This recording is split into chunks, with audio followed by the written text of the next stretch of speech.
Looking at the steering wheel as well as the cluster screen inside of the Mitsubishi Outlander. This is for the 2025 plus models. If you're looking for a walkthrough on the last generation version of the cluster or on the infotainment, you'll find a walkthrough down in the description. Let's dive in. I'll show you what you need to know. First thing I'm going to point out is that the steering wheel inside of the ride might be heated. If yours is, just down by your right knee, you've got a button there in order to toggle your heated steering wheel on or off with a single unique level, and it's heated all the way around. And then you've got some basics. So you've got controls for your heated ventilated seats, ventilated if they were available, dual or technically tri-zone climate control with your basic controls there. There's some power points along with a wireless charge pad and a 12 volt there. And then you've got your shifter. Now with your shifter, it's pretty simple to use. So you go all the way up for reverse, drop down for drive, drop again to get into your manual mode where you have better controls of the paddles, and then park.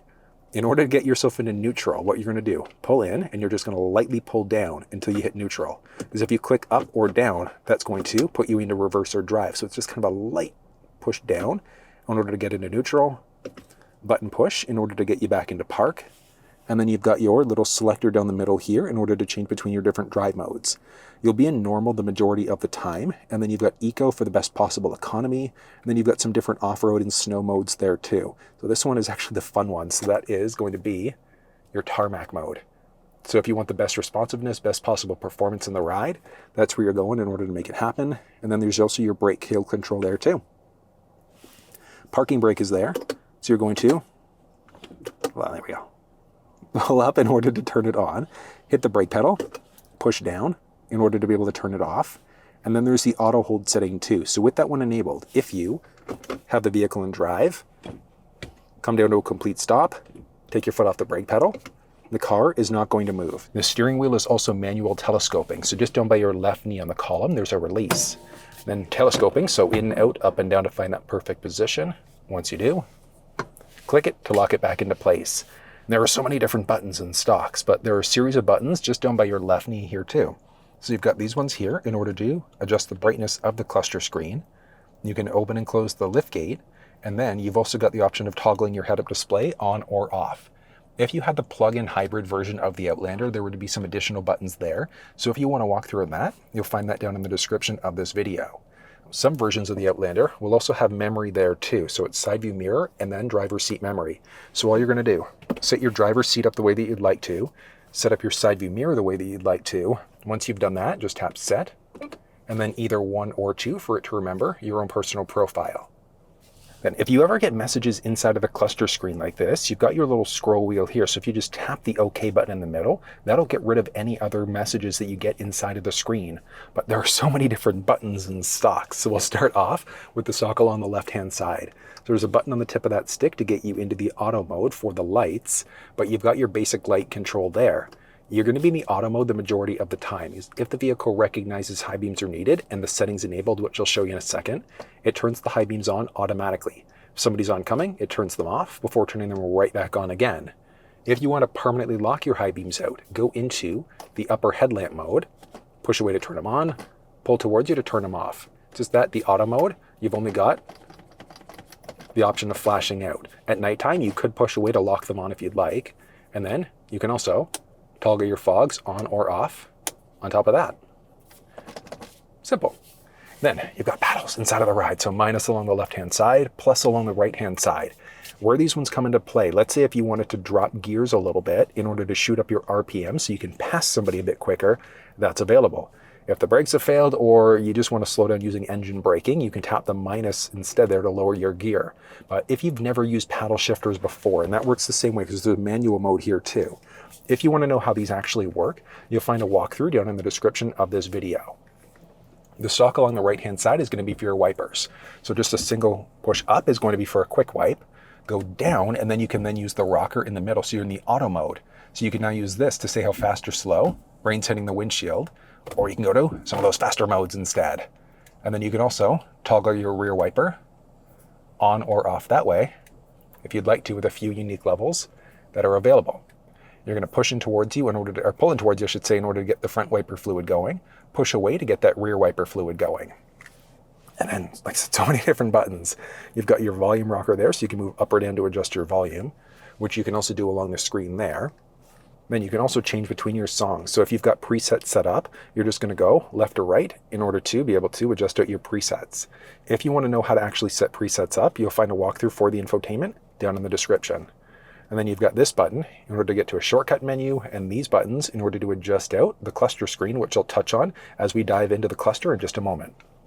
Then you've got a bunch of different buttons here too. So you've got a voice command prompt where you'll be able to do things like change songs, radio stations. You could navigate using your voice. If you had a phone hooked up, so Apple CarPlay, Android Auto, you could do a long push and hold of that button in order to activate either your Siri or your Google Assistant. You can answer or hang up on a phone call, and then you've got controls for your cruise control here. Two different types of cruise inside of the ride. There's adaptive or there's traditional cruise. Traditional is your old school cruise control. So you set it at, let's say 80, the car in front of you slows down, yours will not brake. Versus the adaptive, you set it at 80, car in front of you slows down, yours will brake. So toggling the system on, you just do a push there. And when you do, you can see it's adaptive because we've got all of the sensing systems, etc. So it's now turned on. You then just push down in order to set your speed. You then increase or decrease 1 kilometer, 1 mile per hour at a time. You can push and hold up or push and hold down in order to increase, decrease at larger increments. You hit the brake to cancel your speed. You hit the cancel button to cancel your speed. Then you push up to resume your previously set speed again. If you take this button though, you push and hold it. There we go. Turn on, and there we go. So you can see there, we no longer have the sensing systems there, and you've got your cruise control symbol along the bottom now. So that's just your regular old school cruise control. You'd push down in order to set your speed and then increase, decrease as necessary. But if we push and then push again, you're back to your adaptive. And that's where this gap adjustment comes into play. So there are 3 unique levels that are available. So think of that like a 1 Mississippi, 2 Mississippi for how close or far you are away from the leading vehicle. I'm personally okay level 1 the majority of the time. You might want to be on level 2 or 3, just depending on your own personal comfort. So that is available. But if you want to see a live demonstration of actually using the cruise control system, you'll find that down in the description of this video. And inside of the cluster screen, there are so many different things. There are buttons that are going to control what's going on in the cluster, moving left and right, up and down, and then there's a button here to get to a shortcut menu. But before we get there, you've got your tachometer along the left-hand side, speedometer off to the right, the gear that you're currently in, but you can also customize that display, which I'll show you in just a second. If you had your parking sensors when you're in reverse, those would also show up there. You've got your current engine temperature there, whatever drive mode that you're currently in. So as you move between different drive modes, I mean, you can see there the look is great, but it's going to do things like play with traction control, stability control, things like that. So tarmac mode is more of your sport mode versus gravel and snow. Like I said, play with traction and stability control. So it's going to change up the dynamics of not only the suspension system, but your steering wheel feel. Like I said, traction stability control there too. And then you can also see your current outside temperature, current time, what direction the vehicle's facing, and then what station you're listening to, your current fuel level done 2 different ways, and then your current odometer, and then your speed for the opposite. So we're in Canada right now, so we're kilometers an hour. If you were in the US, it would be swapped, but you can see both speeds there. And you can kind of customize the display here too. So if you tap the button along the bottom right side of the steering wheel, that's got your shortcut menu. So you can change your meter view if you wanted to give yourself a slightly different look. So kind of neat that that's available. I'm not a big fan of that view myself, but the shortcut menu there is just some basic things that you can change around, which you can access all of these through the main menus too. So if we go through the main menu, you've got your basic home menu there with 2 different pages that were available. So it's either a blank page if you want more of a calming view versus like a driving assistance view there too. Your basic info for fueling, etc. So auto refuel versus. So if you push and hold right now, that's going to give you the flexibility of resetting. So you can reset all items, just the fuel economy, driving time, distance, etc. So if you wanted to reset certain elements of the trip counter, you could. Moving across gives us our tire pressure. And then this screen is for super all-wheel control. And where that comes into play is as you take more aggressive turns left or right, you'll see which direction that driving force is going. If you were to tap the OK button here, that gives you the option of adjusting your tire pressure unit. So do you want to be in PSI, KPA, bar, etc. Moving across here is going to be for your navigation if you had an active route going. So if we hop into factory nav for a second and let's look for random address here.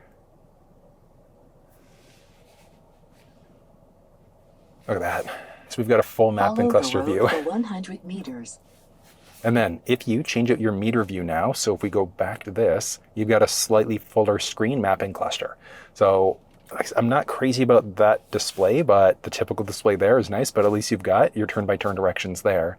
And then you can move up and down in order to see an arrow versus your full mapping cluster there instead. That's pretty neat. Moving across there gives you your current audio station that you're listening to. You can hit the OK button to move between sources. So AM, FM, Sirius XM. It's whatever active sources are there. So if you had a USB stick with audio files there, that would show up, etc. Moving across, you've got your different driving assistance options. So your steering assist is available there when you've got the adaptive cruise control system turned on. So that's the one that's going to keep you perfectly balanced in your lane. You can scroll down in order to see traffic sign if it was available, and then you've got all of your different sensing systems and different safety systems available. With your lane, you've got your lane departure warning, so if you start to veer over to another lane without signaling, it can give you a little heads up letting you know. The prevention is actually going to nudge you back into your lane. Your blind spot safety is there, so a warning versus an assist. So if somebody enters your blind spot on either side of the vehicle, it can let you know, and then an active assist can actually pull you out of the way if you start to move over into another lane without signaling. And then emergency assist for braking and rear auto braking. So if you're potentially going to get into a collision, this one means that the vehicle can slam on the brakes for you, versus rear braking. If you're backing up and somebody's in behind you there, it can automatically brake for you. So whether it's a car, another obstacle, a pedestrian, etc. And then there are a lot of additional settings here too, with the first one here being for your traction control system. So you can toggle that one off. Really the only time you want to do that is if you don't really get good wheel traction. So slippery, snowy conditions, things like that. Driving assistance, you've got your steering assist, then your lane, blind spot, and emergency assist. So you'll see a few of these things a few different places. Traffic sign assist, do you want that showing yay or nay? You can have your speed adjusted by the route. So if you've got an active route going, it can automatically lower your speed for you as you come to slower parts or faster parts of the route. Do you want to have a speed limit assist? Yay, nay. I'm not a fan of that one, but speed limit assist, you can essentially set your speed and then you can't go past that speed. So I am not a fan of that. You can turn that one off. You've got parking sensors that are available. So if there are moving objects, do you want it to let you know of a potential obstacle? Yay or nay. Do you want your front or rear parking sensors enabled or disabled? So if you don't like the beeping, or if you're going off-road, that's going to be a pain in the butt for sure. So I would turn those ones off. The distance between you and the obstacle in front of you. Do you want to show your sensor? So as you're coming up to an obstacle and you may not see it, it's going to let you know of what's going on around you there. And then the volume of that beeping. So if you wanted to toggle it down, if it's a little bit too loud for you, you can adjust that volume. Cross traffic alert, as you're backing up, if there's a pedestrian coming perpendicular, so from the left or the right side, it's going to let you know of a potential collision. Driver monitor, if you start to veer over too many times without signaling, eventually it's going to tell you that you should probably take a break. And then low temp alert, and back. Your personal display is the outer display there. So you've got your gear position set right now. But maybe you have a preference. Maybe you wanted fuel economy 1 versus 2. You can have nothing showing up. If you wanted your mapping cluster there, or at least your turn-by-turn directions, you can do that. And then you've got a few other things. So, I mean, I'm personally a bigger fan, but you can see there. So as we move down and we get the gear position off, it shows up in a different part of the cluster there. So fuel economy is a good one. Navigation is a useful one, or you can just have nothing there. It's nice you can customize that. Some versions of the Outlander also have a head-up display. So if you have it, you'd be able to see it there. So if you had your cruise control system turned on, you've got an active route going there right now, those all show up. You can adjust the brightness, the height, and the rotation. I always recommend keeping yourself on the maximum brightness because it can be a little bit tricky to see this, especially with polarized sunglasses on. And then you can adjust out the height or the rotation. So how high up or down does it sit? And then you can also adjust out the content. So do you want navigation showing, traffic sign, etc.? So as we have, let's say, our cruise control setting turned on, you can see your cruise speed showing up there. If you had speed sign recognition enabled, etc., those would all show up inside of the head-up display. You can select different things for eco mode. So do you want to get driving assistance, essentially giving you tips if you drive better in eco mode. You can view the history of the best economy that you've gotten inside of the vehicle. It's brutal right now just because I'm sitting here doing an explainer video. TPMS options there. So do you want to measure in PSI, kPa, bar, etc.? You can adjust the clock out here too. So do you want to turn it off completely so the clock just completely disappears? Do you want to have it go to the auto mode, manual, or time zone? So auto means the vehicle determines what the time is going to be. Manual means that you've set the time yourself, versus time zone means that you can lock it in to a specific time zone if you'd like to. And if we go into our auto mode there, you'll see a few of these things are now grayed out because you're in the auto mode. Do you prefer the 12 versus 24-hour mode? But if you're in, let's say, manual, you can now fully adjust out your clock manually, versus if you're in the time zone mode. Where I'd really recommend that one is if you live somewhere where you straddle a time zone and it's constantly flipping you back from one to the other, you can have the time zone set to whatever you'd like to there. But for the majority of people, you're probably just going to be in the auto mode. There are a series of different vehicle settings. Electric tailgate means that the tailgate is now going to be manual. So you'd still have the button that you can push in the back, you just have to lift up the tailgate yourself. For your vehicle lighting, when you approach the vehicle, do you want there to be a light there? Yay, nay. Accent lighting on the inside, do you want that there? Yay, nay. And at what level too? It's only a single color choice. Would be nice to see a little bit more lighting inside the ride though. You've got some basic settings for locking. So your exterior door switch, do you want to be able to push the button along the door handle to be able to open it up? Selective unlock, so do you want to have just the driver's door become unlocked, etc. Do you want the door to automatically unlock when you shift into park, when you turn the car off, or do you just never want the doors to auto unlock? Do you want to get feedback when you actually go to lock the door? Absolutely recommend getting that beep so you know you've actually locked your vehicle. Your wipers with a few options. So speed sensing, as you go faster or slower, it can speed up those windshield wipers as necessary. If rain's hitting the windshield, it can turn on, and then you've also got a reverse link. So if your front windshield wipers are going, you put yourself into reverse, it would automatically turn on the rear wiper for you.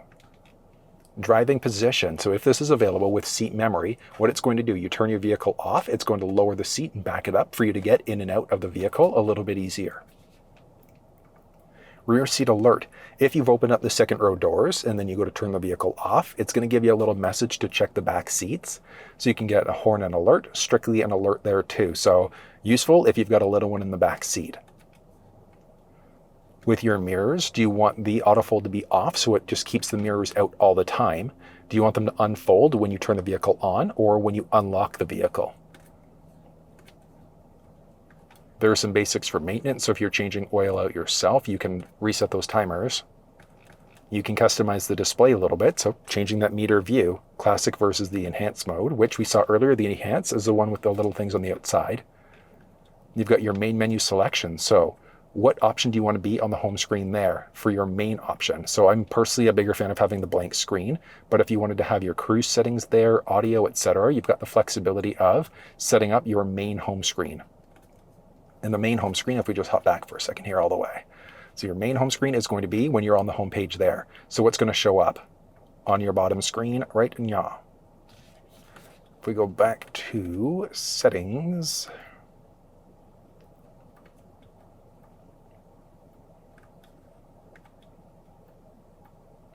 route guidance, do you want to get an alert when you're coming to an upcoming turn? Yay, nay. Do you want to see that cruise control screen at all? I'm a big fan of looking at it. You've got a welcome effect when you first start the car up. Some operation guidance. The big one here is going to be seat memory is there. You can toggle it off, but your auto high beam assist. So what that one means is with your high beams there, you want to be in that auto mode the majority of the time, because that means that when the high beams are needed, they're turned on automatically. If somebody's oncoming, turns them off completely. So I'm just a big fan of keeping that one enabled. Your units, do you want to be in either kilometers or miles? And then we can see here, as you flip that out, it's going to change up everything. So it swaps out our different speed positions, etc. It's just one of the benefits of it being a fully digital cluster screen. You want your measurement units being in PSI, kPa, or bar. What do you want your temperature to be measured in? And then your language, you've got either English, French, or Spanish. And then you can also do a factory reset, which is essentially going to take all of the settings that you've set up there back to the factory defaults. So I know that was a lot of information, but that's everything you need to know about the steering wheel, as well as the cluster screen inside of the Mitsubishi Outlander.